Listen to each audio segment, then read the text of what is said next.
Hello and welcome to my video. For those of you that don't know me, my name is Paul and I like talking about Jesus Christ the man before Christianity got hold of him and changed a lot of what I believe his teachings were.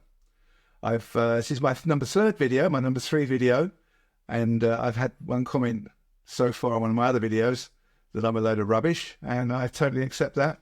My production values aren't all they might be. At the moment, I'm feeling it's more important to get my message out there. But I do understand that if I keep umming and ahhing and burping away with a rubbish background, then it's going to be more difficult for you guys to sit and listen to what I have to say. So hopefully with the background and the lighting, things will be a little bit better this time and you'll be able to enjoy what I've got to say. As I've said in all my previous videos, and do watch those if you really want to understand where I'm coming from, it would help you to understand my number one video, understand the true essence of Jesus as I believe it is, then do watch video one. I must make it clear at this point that everybody who comes here is very welcome. I look forward to talking with you and sharing my time with you. But if you're a strong Christian or you have strong Christian beliefs and you find what I'm saying upsets you, please don't watch. Please move on. This isn't for you. I'm not here to persuade anybody of my views. That's not my idea. I just believe that there are a lot of people in the world now who are starting to sense there's got to be more than what we're seeing in the world at the moment. And I believe what Jesus was teaching, true love, love thy neighbour, love thy enemy, love everybody, is something that we should all try and adhere to. And in this video, I'm going to try and explain what I mean. I'm going to start off with the parable here of the Good Samaritan, because I think that explains far better than I can where Jesus' teachings really were coming from. So, if you enjoy a good story, and I certainly do, sit down, make yourself comfy. It's only a couple of minutes long, and we'll listen to the parable of the Good Samaritan. On one occasion, an expert in the law stood up to test Jesus. "Teacher," he asked, "what must I do to inherit eternal life?" "What is written in the law?" he replied. "How do you read it?" He answered, "Love the Lord your God with all your heart and with all your soul and with all your strength and with all your mind, and love your neighbor as yourself." "You have answered correctly," Jesus replied. "Do this and you will live." But he wanted to justify himself. So he asked Jesus, "And who is my neighbor?" In reply, Jesus said, "A man was going down from Jerusalem to Jericho when he was attacked by robbers. They stripped him of his clothes, beat him, and went away, leaving him half dead. A priest happened to be going down the same road, and when he saw the man, he passed by on the other side. So too a Levite, when he came to the place and saw him, passed by on the other side. But a Samaritan, as he traveled, came to where the man was, and when he saw him, he took pity on him. He went to him and bandaged his wounds, pouring on oil and wine. Then he put the man on his own donkey, brought him to an inn, and took care of him. The next day he took out 2 denarii and gave them to the innkeeper. 'Look after him,' he said, 'and when I return, I will reimburse you for any extra expense you may have.' Which of these 3 do you think was a neighbor to the man who fell into the hands of robbers?" The expert in the law replied, "The one who had mercy on him." Jesus told him, "Go and do likewise." So as you see, it's only a short parable, and to us in the 21st century, probably doesn't mean a great deal. The fact that he was a Samaritan who looked after the beaten up guy. However, let me explain to you why it was very important to Jews at that time and why they would have understood it specifically. In the parable, Jesus uses the example of the Jew and the Samaritan, who would not ordinarily have been friendly towards each other.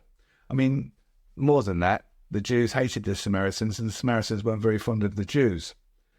So he explains how the man was attacked and he was badly beaten and left for dead. The first person to pass the injured man was a priest who crossed the road and continued walking. The second person to pass the injured man was a Levite. This is a priest's assistant. He also crossed the road and continued walking without helping the man. The third person to come by was a Samaritan. Now this is a person from Samaria. The Samaritans were hated by the Jews. When the Samaritan saw the man, he took pity on him. He bandaged him and cleaned his wounds, and then he put him back on his donkey and took him to the innkeeper, whom he paid to look after him. The parable ends with Jesus giving a commandment to go out and do the same as the Samaritan had done. This teaching of loving one's enemies is also reflected in the Gospel of Matthew. Now, what you need to remember here is the legal guy who was testing Jesus asked what a neighbour was. And Jesus said, the Samaritans did this for a Jew, then go out and do the same. Basically, love your neighbour, but also love your enemies. Love everybody. Now, how difficult would that be? In the Bible, Jesus says, hate your father, hate your mother. What he's saying there is, if you're going to ascend to the heaven that he speaks of, this isn't the kingdom of heaven with a God with a white beard. Let's get that out of the way now. There is no kingdom of heaven with God with a white beard. When he was talking about eternal life, he was talking about your spirit, your soul going on forever and ever and ever. And if you lead a good life and you look after your soul, then your soul will move on to another life. That's what Jesus was trying to explain. So he understood that we're all mortals. Now, I've got commitments. I've got family I love. I've got a wife I love. I've got children I love. I've got commitments to look after them, to bring them up. I don't want to separate myself from them. I don't want to hate my father and mother. I don't want to hate my children. I don't want to hate my family so that I can move on into this new life. I haven't got that yet. I'm not past my spiritual journey. I'm not ready for that. And Jesus understood that. So when you start looking at all the things that Jesus was preaching and saying, with those lenses on, looking at it that way, you really start to get a meaning of what Jesus was trying to say. Jesus was trying to say, love everybody, but you're not loving the person. So there's a mad murderer, axe murderer running around killing people. You're not going to love the mad axe murderer. But what's happened is he's become completely and totally disconnected from his soul, his spirit, which is full of love.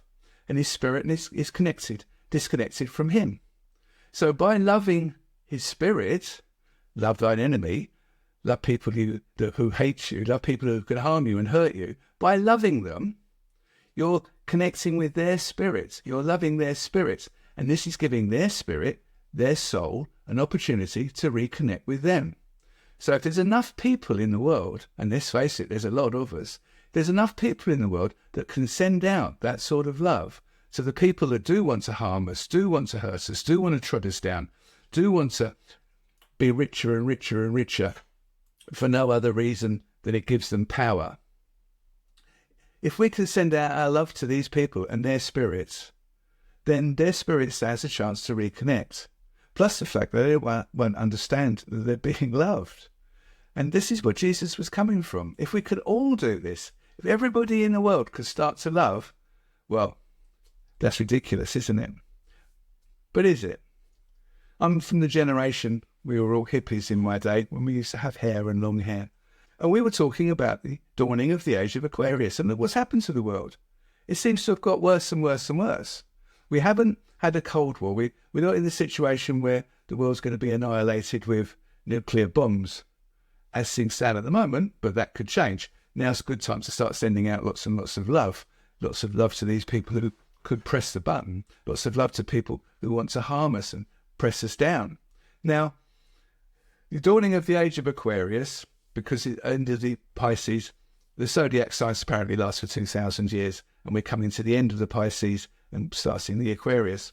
Maybe it is starting now. Maybe it is. I mean, you'll see lots and lots of things on the internet about the end of days, 666, and all those things, and Jesus is due to come back for the second coming, and we're going to raise everybody up out of the ground, and then only the faithful few who've done what he's told them to do are going to ascend into heaven.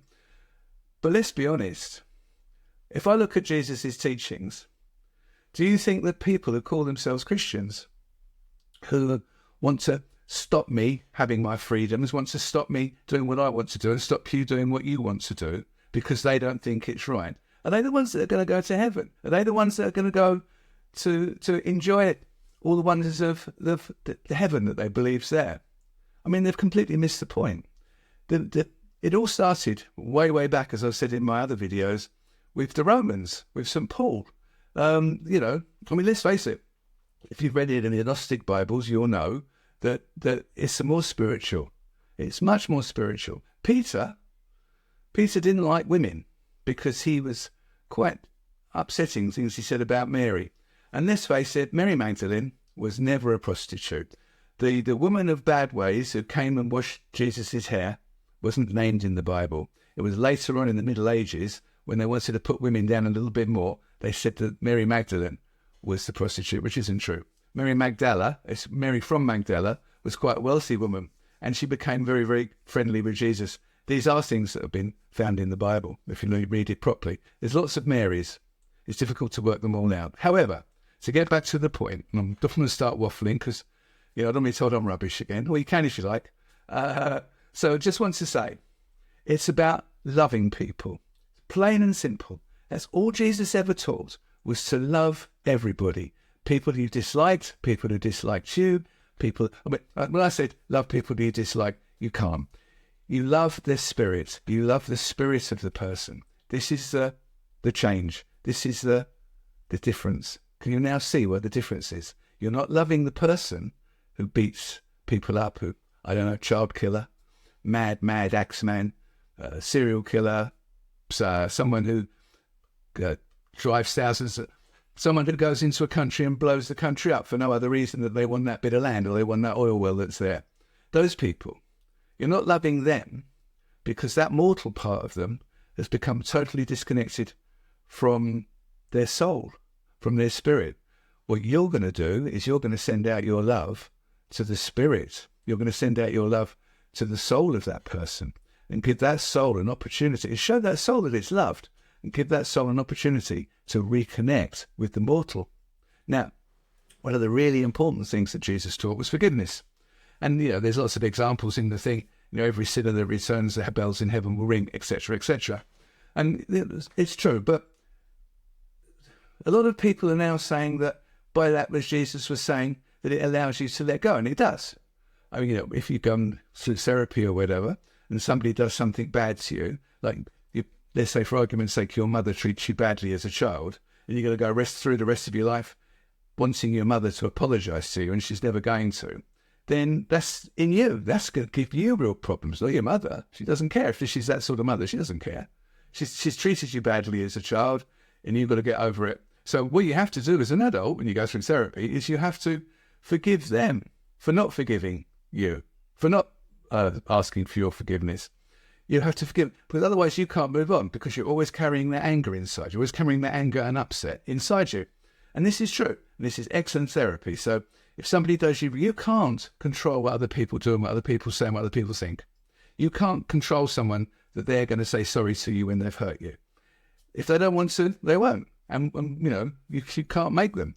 But if you're going to carry that anger inside you for the rest of your life, then you're never going to be able to move on. So you have to have forgiveness. However, Jesus, I think, was deeper than that. I think the forgiveness Jesus is talking about is that if somebody does something wrong, it's the mortal somebody that's done something wrong. And they're always going to return to their spirit. So you're forgiving them in the hope, in the light that one day they're going to return to their spirit. Now, if they get through the whole of their life and they die, and they've never reconnected with their spirit, then so be it, but their spirit will move on. It's about love. Basically, love. So I'm going to shut up now. I've been going on and been talking about it enough. I just wanted to say my production values, I hope, are a little bit better. My microphone, I hope, is improved. I hope you're going to subscribe, because I hope that now you're becoming interested, because I do believe there are now people out there that are starting to feel the same way that I do, that there's got to be something else, and it's about love. And it's not just about all putting our arms around each other and dancing down the street. That's not it at all. It's about loving the spirit of other people, no matter what they've done. And the more of us can do it, the more of us can send that love out there, then, we don't want to all be hippie-fies. Well, maybe we do. But it's about making sure that the people who are being bad and treading us down and being cruel understand that we love them, and that we do love them, really do. We love their spirit, we love their soul. And hopefully, over the next decade or 2 or 3, things will start to change, and people will start to change, and those people will start to reconnect with their spirit. And the ones who would normally have gone down that road of becoming evil and dark will actually feel the love and not go down that road. And they'll start to understand, and they'll be able to reconnect with their spirit. Well, I hope you're going to subscribe. If you enjoyed the video and liked it, then there's a button especially for that. If you want to comment and call me rubbish, great, I don't mind. It's just important to me that I get this message out there, and you hear me and you listen to me, And if you've made it this far, thank you so, so much. Do comment, even if, if there's questions you've got, ask the questions in. Do subscribe, do press the like button. And thank you so much for watching. I'm now bringing out a video twice a week. So the next one will be, this is Wednesday. The next one will be out on Saturday. And I'm not quite sure what I'm going to do. We'll see. But there's lots of lovely, wonderful parables to talk about. Lots of lovely, wonderful things to talk about Jesus the man. Thank you for watching. Bye-bye.